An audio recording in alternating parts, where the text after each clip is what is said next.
ರಾಜ್ಯದ ಉಸ್ತುವಾರಿಗಳಾಗಿರುವಂತಹ ರಾಧಾ ಮೋಹನ್ ದಾಸ್ ಅಗರ್ವಾಲ್ ರವರು, ರಾಷ್ಟ್ರೀಯ ಉಪಾಧ್ಯಕ್ಷರು, ರಾಜ್ಯಸಭಾ MP ಆಗಿರುವಂತಹ ಮಾ ನಾಗರಾಜರವರು ಮತ್ತು ನಮ್ಮೆಲ್ಲ ಶಾಸಕರು ಒಂದು ವಿಶೇಷ ಸಭೆಯನ್ನು ನಾವು ಕರೆದಿದ್ದೇವೆ. ಅಕ್ಟೋಬರ್-ನವೆಂಬರ್ನಲ್ಲಿ ನಡೆಯುವಂತಹ ಆಗ್ನೇಯ ಪದವೀಧರ ಕ್ಷೇತ್ರ, ಪಶ್ಚಿಮ ಪದವೀಧರ ಕ್ಷೇತ್ರ ಮತ್ತು ಈಶಾನ್ಯ ಶಿಕ್ಷಕರ ಕ್ಷೇತ್ರದ ವಿಧಾನ ಪರಿಷತ್ ಚುನಾವಣೆಯ ಹಿನ್ನೆಲೆಯಲ್ಲಿ ಎಲ್ಲ ಜಿಲ್ಲೆಯ ಪ್ರಮುಖರುಗಳ ಒಂದು ಸಭೆಯನ್ನು ಕೂಡ ನಾವು ಕರೆದಿದ್ದೇವೆ. ಹೇಗಾದರೂ ಮಾಡಿ ನಾವು ಮತ್ತೆ ಚುನಾವಣೆಯನ್ನು ನಾವು ಗೆಲ್ಲೇಬೇಕಾಗ್ತದೆ. ಮೂರು ಕಡೆನೂ ಕೂಡ ನಾವು ಸಿಟ್ಟಿಂಗ್ MLC ಇದ್ದಾರೆ. ಯಾವ ರೀತಿ ನಾವು ರಣತಂತ್ರವನ್ನ ರೂಪಿಸಬೇಕು, ಚುನಾವಣೆ ಗೆಲ್ತಕ್ಕಂಥ ನಿಟ್ಟಿನಲ್ಲಿ ಯಾವ ರೀತಿ ಸಂಘಟನೆಯನ್ನ ಜೋಡಿಸ್ಬೇಕು ಅಭ್ಯರ್ಥಿಗಳಿಗೆ, ಈ ಎಲ್ಲಾ ವಿಚಾರ ಇಟ್ಕೊಂಡು ಇವತ್ತು ಸಭೆಯನ್ನು ನಾವು ಕರೆದಿದ್ದೇವೆ. ಚರ್ಚೆ ನಡೀತಾ ಇದೆ. ಹೇಳಪ್ಪ ಸರ್, ಈಗಾಗಲೇ ನಾಗೇಂದ್ರ ಅವರು ರಾಜೀನಾಮೆ ನೀಡ್ತಾರೆ ಅನ್ನೋ ಒಂದಿಷ್ಟು ಚರ್ಚೆಗಳು ಶುರುವಾಗಿದೆ ಸರ್ ಬೆಳಗ್ಗೆಯಿಂದ. CM ಜೊತೆ ಮಾತುಕತೆಯನ್ನು ಸಹ ನಡೆಸಿದ್ದಾರೆ. ಪಕ್ಷಕ್ಕೆ ಡ್ಯಾಮೇಜ್ ಆಗಬೇಡ, ನಾನು ರಾಜೀನಾಮೆ ಕೊಡ್ತೀನಿ ಅಂತ. ಆದ್ರೆ ಈಗ ಅವರೇ ಸ್ಪಷ್ಟನೆ ಕೊಟ್ಟಿದ್ದಾರೆ, ಅದೆಲ್ಲ ಕಲ್ಪಿತ ಸುದ್ದಿಗಳು ಅಂತ. ನಾಗೇಂದ್ರ ಅವರು ಇವತ್ತು ರಾಜೀನಾಮೆ ಕೊಡ್ತಾರೋ, ನಾಳೆ ರಾಜೀನಾಮೆ ಕೊಡ್ತಾರೋ, ಒಂದು ತಿಂಗಳು ಬಿಟ್ಟು ರಾಜೀನಾಮೆ ಕೊಡ್ತಾರೋ ನನಗಂತೂ ಗೊತ್ತಿಲ್ಲ. ಆದ್ರೆ ಒಂದಂತೂ ಸತ್ಯ, ನಾಗೇಂದ್ರ ಅವರು, ಯಾವ ನಾಗೇಂದ್ರ ವಾಲ್ಮೀಕಿ ಅಭಿವೃದ್ಧಿ ನಿಗಮದ ಹಣವನ್ನು ಲೂಟಿ ಮಾಡಿರುವಂತ ಈ ಹಗರಣದಲ್ಲಿ ಪ್ರಮುಖ ಆರೋಪಿ, ಇಡೀ ಚಾರ್ಜ್ ಶೀಟ್ ಅಲ್ಲೂ ಕೂಡ ಅವರ ಹೆಸರು ಉಲ್ಲೇಖ ಆಗಿದೆ. ಶಿವಮೊಗ್ಗದಲ್ಲಿ ಚಂದ್ರಶೇಖರ್ ಅಧಿಕಾರಿಯನ್ನು ಆತ್ಮಹತ್ಯೆ ಮಾಡಿಕೊಂಡ್ರು, ಬೋವಿ ಸಮಾಜದ ಒಬ್ಬ ಪ್ರಾಮಾಣಿಕ ಅಧಿಕಾರಿಯನ್ನು ಆತ್ಮಹತ್ಯೆ ಮಾಡಿಕೊಂಡ್ರು. ಅವರ ಡೆತ್ ನೋಟ್ ಅಲ್ಲೂ ಕೂಡ ಅಂದಿನ ಸಚಿವರು ನಾಗೇಂದ್ರರವರ ಮೌಖಿಕ ಆದೇಶದ ಮೇರೆಗೆ ಈ ಹಣವನ್ನ ತೆಲಂಗಾಣ ರಾಜ್ಯಕ್ಕೆ ವರ್ಗಾವಣೆ ಮಾಡಿದ್ದೇವೆ ಅನ್ನೋದನ್ನ ಉಲ್ಲೇಖ ಮಾಡಿದ್ದಾರೆ ಡೆತ್ ನೋಟ್ ಅಲ್ಲಿ. ಡೆತ್ ನೋಟ್ ಅಲ್ಲಿ ಒಬ್ಬ ಆತ್ಮಹತ್ಯೆ ಮಾಡಿಕೊಳ್ಳುವ ಮುಂಚಿತವಾಗಿ ಒಂದು ಉಲ್ಲೇಖ ಮಾಡ್ತಾರೆ ಅಂತ ಹೇಳಿದ್ರೆ ಅದರ ಮಹತ್ವ ಎಷ್ಟಿರ್ತದೆ ಅಂತೇಳಿ ನಿಮ್ಗೆಲ್ರೂ ಕೂಡ ಗೊತ್ತಿದೆ. ನಾ ಎಲ್ಲಿ ತನಕ ಹೇಳ್ತೇನೆ ಅಂತ ಹೇಳಿದ್ರೆ, ನಾಗೇಂದ್ರ ಅವರು ತನಿಖೆ ನಡೀತಾ ಇದೆ, ಅವರ ನಿರಪರಾಧಿ ಅಂತೇಳಿ ರುಜುವಾತಾದ್ರೆ ಆಮೇಲೆ ಅವ್ರನ್ನ ಮುಖ್ಯಮಂತ್ರಿನೇ ಮಾಡ್ಕೊಳ್ಳಿ.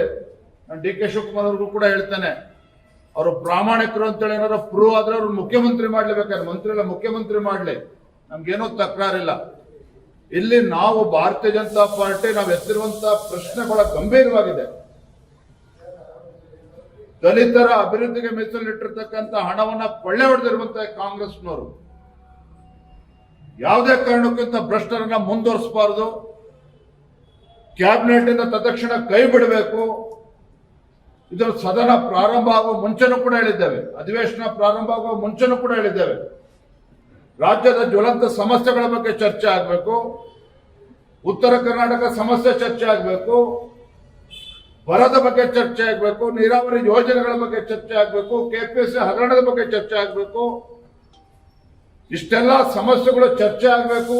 ಅಧಿವೇಶನದಲ್ಲಿ ರಾಜೀನಾಮೆ ತೆಗೆದುಕೊಳ್ಳಪ್ಪ ಅಂತೇಳಿ ಮುಖ್ಯಮಂತ್ರಿಗೆ ಹೇಳಿದ್ರೆ ಬಂಡತನದಿಂದ ಅವರು ಮರಿತಾ ಇದ್ದಾರೆ. ಅಧಿಕಾರದ ಮದದಿಂದ ಇವತ್ತೇನು ಕಾಂಗ್ರೆಸ್ ಸರ್ಕಾರ ಇವತ್ತು ನಡೆದುಕೊಳ್ತಾ ಇದ್ದಾರೆ.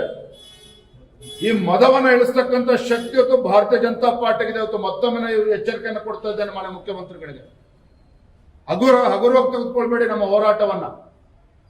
ಸದನದಲ್ಲಿ ನಾವು ಹೋರಾಟ ಮಾಡ್ತಾ ಇದ್ರೆ ಗುಂಡಾಗಳು ಅಂತ ಹೇಳ್ತೀರ ನೀವು. ನಮಗೆ ದಲಿತರ ಪರವಾಗಿ ನಾವು ಧ್ವನಿ ಎತ್ತಿದ್ರೆ ಭಾರತೀಯ ಜನತಾ ಪಾರ್ಟಿ JDS ನಾವು ಗುಂಡಾಗಳು ಅಂತ ಹೇಳ್ತೀರಾ?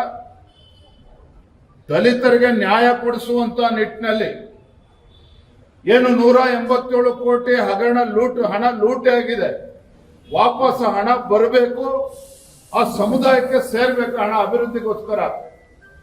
ಹಾಗಾಗಿ ಈ ನಿಟ್ಟಿನಲ್ಲಿ ನಾವು ಎಲ್ಲಿವರೆಗೂ ಕೂಡ ನಾವು ಹೋರಾಟ ಮಾಡಕ್ ತಯಾರಿದ್ದೇವೆ. ಮತ್ತೊಂದು ಮಾತನ್ನು ಹೇಳ್ತಾನೆ, ನಾಗೇಂದ್ರ ಈಗಿರ್ತಕ್ಕಂಥ ಸಚಿವರೇನಿದ್ದಾರೆ ಇದು ಸಣ್ಣ ಮೀನು ಮಾತ್ರ, ಬಹಳ ಸಣ್ಣ ಮೀನು ಇವರು. ಬಹಳ ದೊಡ್ಡ ದೊಡ್ಡ ಮೀನುಗಳು ಇನ್ನೂ ಕೂಡ ಹಿಂದೆ ಉಳ್ಕೊಂಡಿದ್ದಾರೆ. ಇವರೆಲ್ಲರೂ ಹೇಗೆ ಬೀದಿಗೆ ತರಬೇಕು, ಯಾವ ರೀತಿ ಹೋರಾಟವನ್ನು ಮಾಡಬೇಕು ಭಾರತೀಯ ಜನತಾ ಪಾರ್ಟಿನ ಹೋರಾಟವನ್ನು ಮಾಡ್ತೇವೆ. ಧ್ವನಿಯಾಗಿ ಇವತ್ತು ದಲಿತರ ಪರವಾಗಿ ಎಲ್ಲಿವರೆಗೂ ಹೋರಾಟವನ್ನು ಮಾಡಬೇಕು ಭಾರತೀಯ ಜನತಾ ಪಾರ್ಟಿ ಮಾಡೇ ಮಾಡ್ತದೆ. ಆ ಸಮುದಾಯಕ್ಕೆ ನ್ಯಾಯ ಕೊಡಿಸ್ತಕ್ಕಂಥ ನಿಟ್ಟಿನಲ್ಲಿ, ಶೋಷಿತ ಪೀಡಿತ ಸಮುದಾಯಗಳಿಗೆ ನ್ಯಾಯ ಕೊಡಿಸ್ತಕ್ಕಂಥ ನಿಟ್ಟಿನಲ್ಲಿ ಭಾರತೀಯ ಜನತಾ ಪಾರ್ಟಿ ಯಾವತ್ತೂ ಕೂಡ ಕಟಿಬದ್ಧವಾಗಿದೆ. ಹೋರಾಟವನ್ನ ಮುಂದುವರಿಸ್ತೇವೆ. ನಾಗೇಂದ್ರ ಮತ್ತೆ ಹೇಳ್ತಾ ಇದ್ದಾನೆ, ಇವರು ಸಣ್ಣ ಮೀನು ಮಾತ್ರ, ಬಹಳ ದೊಡ್ಡ ತಿಮಿಂಗಲಗಳು ಕೂಡ ಇದರಿಂದ ಇದ್ದಾವೆ. ಬರೋದಿಂದಲೇ ಒಂದೊಂದೇ ಅದನ್ನ ಸತ್ಯವನ್ನ ಬಿಚ್ಚಿಡುವಂತ ಕೆಲಸ ಭಾರತೀಯ ಜನತಾ ಪಾರ್ಟಿ ನಾವು ಮಾಡ್ತೇವೆ. ಸರ್, ನಾಗೇಂದ್ರ ಅವರು ರಾಜೀನಾಮೆ ಕೊಟ್ರೆ ಬಿಜೆಪಿ ಅವ್ರ ಪಾದಯಾತ್ರೆ ಮಾಡ್ತಾರಾ ಇಲ್ಲ? ನಾನೇನ್ ಹೇಳಿದೆ ಈಗ, ನಾಗೇಂದ್ರ ಒಂದು ಮೀನ್, ಸಣ್ಣ ಮೀನು ಅಷ್ಟೇ. ದೊಡ್ಡ ದೊಡ್ಡ ಮೀನುಗಳು ಇದ್ದಾವೆ, ತಿಮಿಂಗಲಗಳು ಕೂಡ ಇದ್ದಾವೆ ಹಗರಣದಲ್ಲಿ.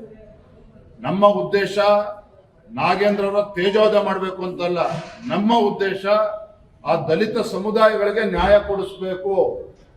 ಯಾವ ದಲಿತರ ಅಭಿವೃದ್ಧಿಗೆ ಮೀಸಲಿಟ್ಟಿರ್ತಕ್ಕಂಥ ಹಣವನ್ನ ಲೂಟಿ ಮಾಡಿದ್ದಾರೆ ಕಾಂಗ್ರೆಸ್ನವರು, ಆ ಹಣವನ್ನ ವಾಪಸ್ ಆ ಸಮುದಾಯಕ್ಕೆ ಸೇರ್ಬೇಕು. ಆ ನಿಟ್ಟಿನಲ್ಲಿ ನಮ್ಮ ಹೋರಾಟ ಯಾವುದೇ ಕಾರಣಕ್ಕೂ ನಿಲ್ಲೋದಿಲ್ಲ. ನಾಗೇಂದ್ರ ಅವರು ರಾಜೀನಾಮೆ ಕೊಡೋವರೆಗೂ ಕೂಡ ನಮ್ಮ ಹೋರಾಟ ಮುಂದುವರಿತದೆ. ಮುಂದೆನೂ ಕೂಡ ಹೋರಾಟ ತೆಗೆದುಕೊಂಡು ಹೋಗ್ತೇವೆ. Thank you.